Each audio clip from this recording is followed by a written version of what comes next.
These trials are actually very near and dear to my heart because it's a problem that so many women experience when they're in breast cancer treatment. And yet, to this day, we still don't really have effective treatments for this, even though this has literally been going on for decades. Because of this very low estrogen level that we're often forced to create for breast cancer patients, the vaginal dryness can be very severe. So what that means is there can be a lot of discomfort with just things like itching. It can also lead to recurrent urinary tract infections, where sometimes people have so many infections that they become resistant to most of the antibiotics that we would use. Sometimes it can also lead to problems with muscle tone, which can then lead to urinary incontinence. And also it can be very painful to have intercourse too. So this becomes a problem in general for quality of life, just for living day to day, and then also often for intimate relationships with a woman's partner. All of these things can suffer. For a very long time in the medical community, we were all very reluctant to offer estrogen, which would be the natural solution to this problem. It would clearly reverse the issue. But obviously, the goal of many of the breast cancer therapies is to keep the estrogen level low to prevent the cancer cells from coming back.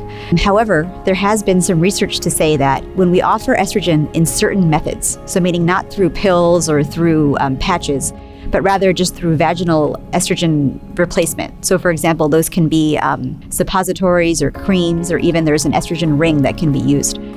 The systemic absorption of estrogen, or meaning how much estrogen actually gets into the bloodstream, is actually minimal to none. So it can actually be very safe. So the clinical trial that I have going on here at Houston Methodist is looking at replacing the estrogen vaginally through either creams or rings and comparing that to the non-hormonal lubricants that women often use as a replacement.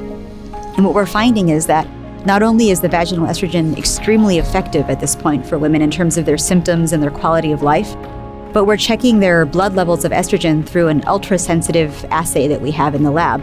And we're finding that there is literally no difference from before they started the vaginal estrogen to after, and also compared to the women who are not taking the vaginal estrogen. So it seems to be a very safe and effective therapy.